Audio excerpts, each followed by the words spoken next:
बिस्मिल्लाहिर्रहमानिर्रहीम, my name is doctor Sumaiya और आज हम फंक्शनल एनाटॉमी में जो टॉपिक कवर करने वाले हैं उसका नाम है types of cells and their function. ठीक है, हमारी बॉडी जो है उसके अंदर डिफरेंट ऑर्गन्स हैं, वो सारे ऑर्गन सिस्टम्स जो हैं वो हमारे पास डिफरेंट टाइप्स ऑफ सेल्स के मिलके बनते हैं। अब अगर हम लोग बात करें टाइप्स ऑफ सेल्स की, तो हमारी बॉडी के अंदर बहुत ज़्यादा टाइप्स के जो है वो सेल मौजूद होते हैं, लेकिन हमारे पास जो मेन 4 कैटेगरीज है ना, वो हमारे पास मेजॉरिटी ऑफ द बॉडी जो है उसको फॉर्म करती हैं। ठीक है, अब हमारे पास बात आ जाती है सेल है क्या चीज़। तो सेल हमारे पास structural and functional unit of the body है। ठीक है, आपकी बॉडी के जितने भी मेटाबॉलिक रिएक्शंस हैं या जो भी फंक्शनिंग हो रही है परफॉर्म, वो आपके सेलुलर लेवल के ऊपर हो रही होती है। उस बेसिस के ऊपर अगर हम टाइप्स की बात करते हैं तो हमारे पास वैसे तो बहुत ज़्यादा टाइप्स हैं, लेकिन जो मेन 4 कैटेगरीज है ना वो हमारे पास हैं। सबसे पहले आ जाती है हमारे पास एपिथेलियल सेल्स की, दूसरी हमारे पास आ जाती है नर्व सेल्स की, तीसरी है मसल सेल्स और चौथी है हमारे पास कनेक्टिव टिश्यू सेल्स। ठीक है, तो अब हम उनको बारी बारी लिखते हैं। टाइप्स ऑफ सेल की बात करें तो सबसे पहला जो हमारे पास है वो है एपिथेलियल सेल्स।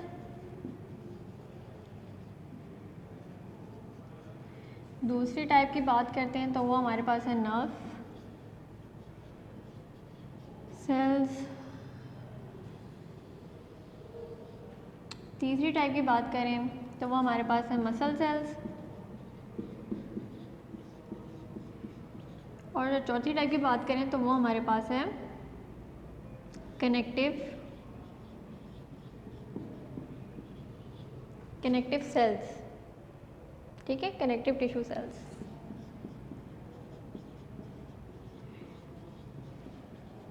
अब हम लोग थोड़ा इनके बारे में बात कर लेते हैं कि ये किस किस तरह के होते हैं, इनके अंदर क्या क्या कैरेक्टरिस्टिक्स होती हैं, जिसकी बेसिस पे हम लोग जो है वो इनको अलग अलग कैटेगरी के अंदर डिवाइड करते हैं। ठीक है, एपिथेलियल सेल्स की बात करते हैं। एपी से नाम से पता चल रहा है, एपी मीन्स अपर लेयर्स। ठीक है, तो हमारे पास जो एपिथेलियल सेल्स होते हैं, ये सबसे पहले बात है कि बहुत ज़्यादा कॉम्पैक्ट अरेंजमेंट होती है इनकी। ठीक है, बहुत क्लोजली ये एक दूसरे के साथ अटैच होते हैं, तो हम लोग ये कह सकते हैं कि ये बहुत ज़्यादा क्लोजली अटैच्ड होते हैं। ठीक है, अगर मैं इसको ड्रॉ करूँ तो ये हमारे पास एक सेल है, ये हमारे पास दूसरा सेल है, तीसरा है, ये चौथा है।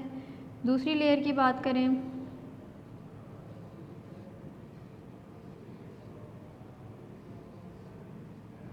तो इस तरह जो है वो हमारे पास ये वाले सेल्स जो हैं अटैच होते हैं। ठीक है, अब इसके अंदर हमारे पास आगे फर्दर टाइप्स कैटेगरीज आ जाती हैं। एपिथेलियल स्क्वामस एपिथेलियल सेल्स होते हैं, उसके अलावा सिलिएटेड एपिथेलियल सेल्स होते हैं, ये फर्दर इसकी कैटेगरीज आ जाती हैं। ठीक है, लेकिन हमारे पास जो मेन है वो हमारे पास एपिथेलियल सेल ही होता है। ठीक है, सबसे पहले इसकी क्या हमारे पास कैरेक्टरिस्टिक आ गई कि ये क्लोजली अटैच होते हैं। ऊपर से दूसरा इनका क्या फंक्शन आता है, ये लेयर्स बनाते हैं। ठीक है, दूसरा क्या इनका फंक्शन है, लेयर्स बनाते हैं।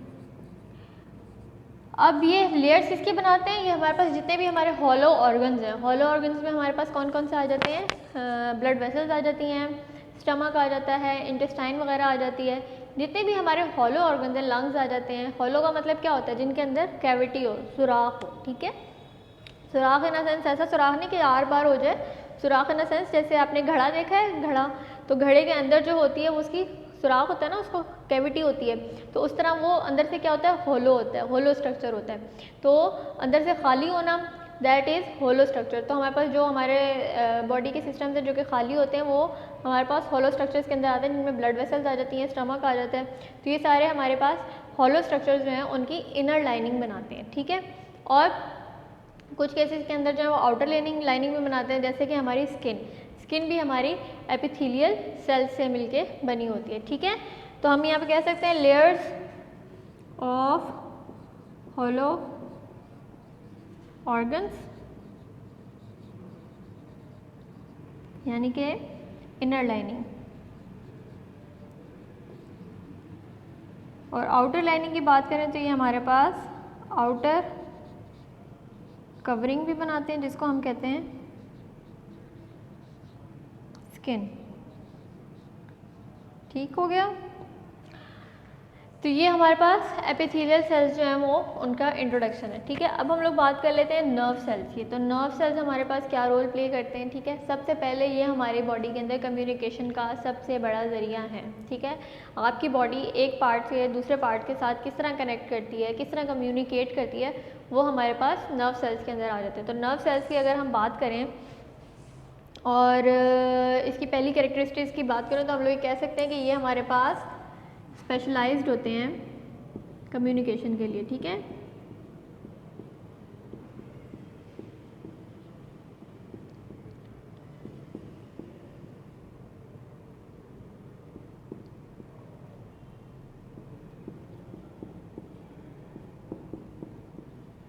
ठीक हो गया। दूसरा हम इसका अगर पॉइंट देखें तो दूसरे पॉइंट में हमारे पास आ जाता है कि ये हमारे पास सिग्नल सेंड करते हैं नर्वस सेंट्रल नर्वस सिस्टम से आपके बॉडी पार्ट्स और इफेक्टर ऑर्गन्स की तरफ, ठीक है। तो ये कम्युनिकेशन किसी तरह करते हैं, सेंड सिग्नल्स, ठीक है, सेंट्रल नर्वस सिस्टम से इफेक्टर ऑर्गन्स की तरफ और सेंसरी ऑर्गन से सेंट्रल नर्वस सिस्टम की तरफ, ठीक है। ये अगर मैं सिग्नल्स का चार्ट बनाऊँ आपका तो ये इस तरह बनेगा कि ये सेंसरी इंफॉर्मेशन जाती है सेंट्रल नर्वस सिस्टम की तरफ और सेंट्रल नर्वस सिस्टम से आपकी जो मोटर इंफॉर्मेशन है वो आपके इफेक्टर जो ऑर्गन्स हैं जिनके अंदर आपके पास ग्लैंड्स प्लस मसल्स आ जाते हैं उनके पास लेके जाता है, ठीक है। तो ये आपकी सेंसरी इंफॉर्मेशन है और ये सेंट्रल नर्वस सिस्टम और ये आपके इफेक्टर ऑर्गन्स है, ठीक हो गया। तो इस तरह ये सिग्नल्स जो है वो एक जगह से दूसरी जगह जो है वो ट्रांसपोर्ट करते हैं, ठीक हो गया। आगे हमारे पास बात आ जाती है कि ये आपकी बॉडी के सारे कॉन्शियस लेवल जो हैं उनको आपकी बॉडी के सारे कॉन्शियस फंक्शंस जो हैं वो भी कंट्रोल करते हैं। तीसरी अब हम इसकी बात कर लेते हैं कि इसके डायग्राम की अगर बात कर लें कि इसकी डायग्राम किस तरह होती है, तो ये इस तरह करके जो है वो हमारे पास इसकी होती है, इसके ऊपर यूं करके हमारे पास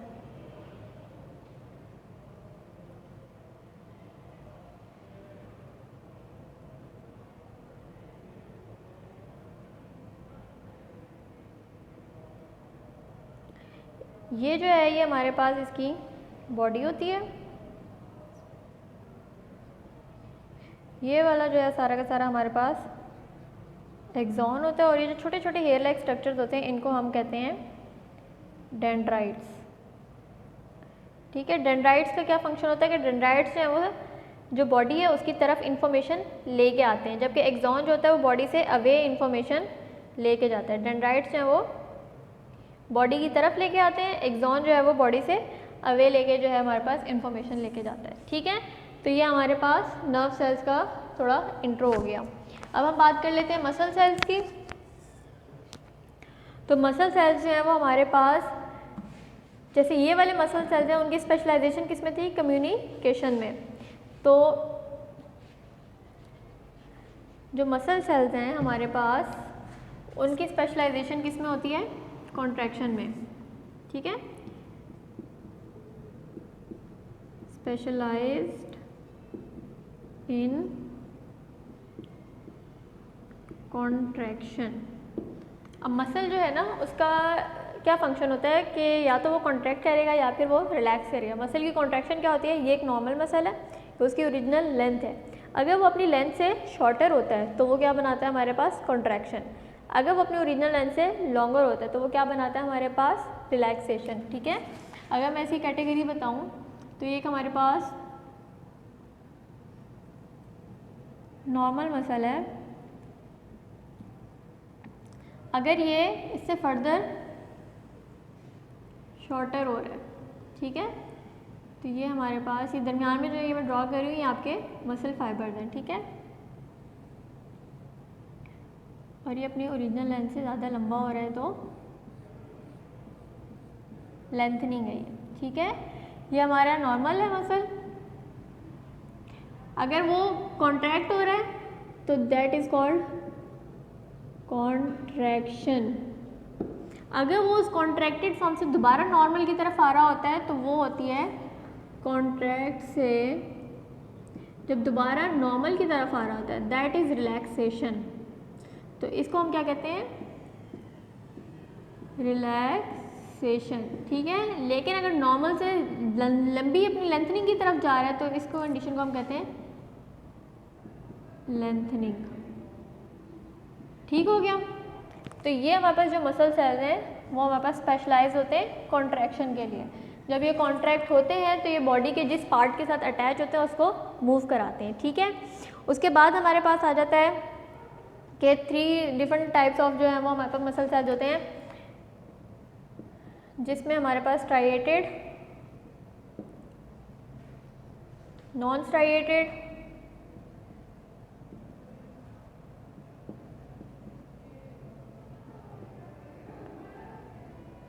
और कार्डियक।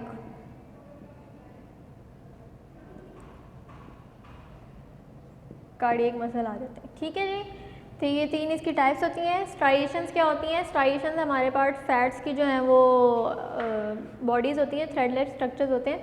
मतलब अगर मैं ये ड्रॉ करूँ तो ये हमारे अगर मसल के सेल्स हैं, तो अगर यहाँ पे ये देखें इस तरह वाइट वाइट वाइट हमारे पास फैट्स की जो है वो एक्यूमुलेशन, ये हमारे पास न्यूक्लियस है।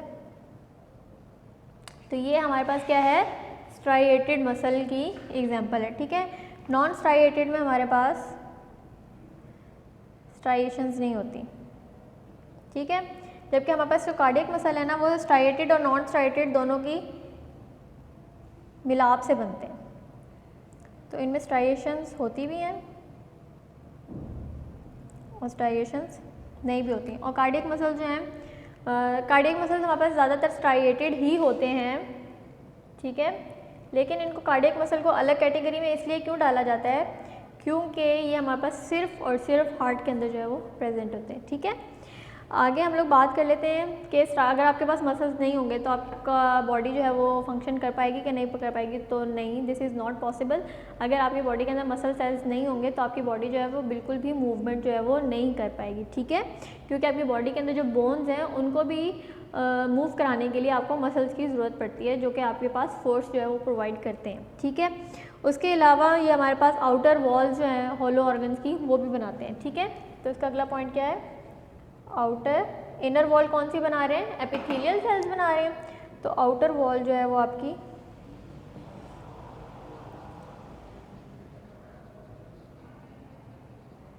आउटर वॉल जो है वो आपके मसल सेल्स बना रहे होते हैं, ठीक है। और नेक्स्ट पॉइंट जो है वो हम लोग अगर देख लें तो हमारे पास ये आ जाता है कि जो हमारे मसल सेल्स हैं जब ये कॉन्ट्रैक्ट करते हैं तो ये रेगुलेट करते हैं diameter of the hollow organ, ठीक है। डायमीटर के मतलब फॉर एग्जांपल एक हमारे पास ये होलो ऑर्गन है, इसके मसल जब कॉन्ट्रैक्ट करेंगे तो ऑब्वियसली इसने जो है वो शॉर्टर हो जाना है। तो डायमीटर वाइज देखें डिफरेंस आ जाता है ना। तो आपके जो मसल सेल्स हैं वो जब कॉन्ट्रैक्ट करते हैं तो वो आपके जो होलो ऑर्गन्स हैं उनकी डायमीटर को भी जो है वो कंट्रोल करते हैं, ठीक है। अब हमारे पास आ गया है कनेक्टिव सेल टिश्यू, ठीक है। अब ये कनेक्टिव जो टिश्यूज़ हैं ना हमारे पास, सबसे पहले ये हमारे पास स्ट्रक्चरल स्ट्रेंथ प्रोवाइड करते हैं बॉडी को, ठीक है। तो सबसे पहला पॉइंट इसका क्या होगा कि ये हमारे पास स्ट्रक्चरल स्ट्रेंथ प्रोवाइड करते हैं। दूसरा पॉइंट अगर हम देखें तो दूसरे पॉइंट के अंदर वो बता रहे हैं कि हमारी बॉडी को स्ट्रक्चरल तो प्रोवाइड करते ही हैं क्योंकि कनेक्टिव टिश्यूज़ है ना, ठीक है। तो आपकी बोन्स वगैरह सारी इससे मिलकर बनी होती हैं। उसके अलावा ये हमारी बॉडी को डिफेंस भी जो है वो प्रोवाइड कर रहे होते हैं, ठीक है।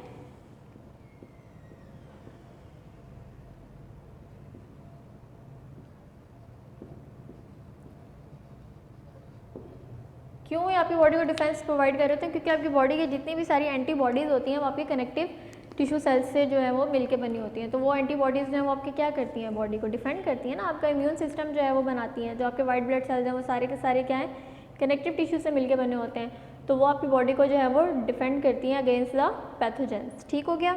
उसके बाद हमारे पास जो 2 मेन कैटेगरीज आती हैं ना, वो फाइब्रोब्लास्ट आती हैं और फैट सेल्स आती हैं कनेक्टिव टिश्यू में, ठीक है। टाइप्स में अगर देखें तो जो मेन है वो हमारे पास आ जाती है फाइब्रोब्लास्ट एंड फैट सेल्स या फैट टिश्यूज, ठीक है। आगे हमारे पास बात अगर वो करें तो वो ये कह रहे हैं कि जो special type of connective tissues होते हैं ना, उनमें हमारे पास आ जाता है कार्टिलेज एंड बोन।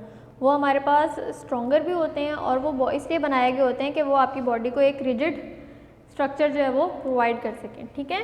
तो इसमें हमारे पास स्पेशल जो टाइप आ जाती है वो 2 आ जाते हैं, जिनमें हमारे पास बोन एंड कार्टिलेज आ जाते हैं, जो कि आपकी बॉडी का फ्रेमवर्क बनाते हैं। और ये जो स्पेशल टाइप है ये आपकी रिजिड होती है, ठीक है। तो ये सारा जो है वो आपका टाइप्स ऑफ सेल्स और उनके फंक्शन की बात आ जाती है, कौन से सेल्स हैं वो किस तरह का फंक्शन जो है वो हमारे पास परफॉर्म करते हैं। कनेक्टिव टिश्यू की अगर स्ट्रक्चर की बात है तो ये हमारे पास इस तरह बोन्स की बात कर रही हूँ तो इनके इधर हमारे पास बोन्स जो हैं वो इस तरह की शेप की होती हैं और वो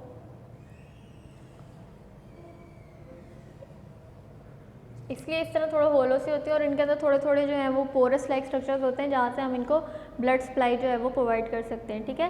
ब्लड बोन में और कार्टिलेज में ये फ़र्क होता है, जो कार्टिलेज होती है उसकी ब्लड सप्लाई नहीं होती, जबकि बोन जो होती है उसकी ब्लड सप्लाई होती है। इसलिए जब बोन ब्रेक होती है तो उसको हील होने में भी जो है वो ब्लड की वजह से, क्योंकि वहाँ से न्यूट्रिएंट्स और सब कुछ आ रहा होता है, तो उसको हील करने में जो है वो आसानी होती है एज़ कम्पेयर टू अगर हम कार्टिलेज की बात करें, जो कि ब्लड सप्लाई ना होने की वजह से हील जो है वो बहुत लेट करती है, ठीक है।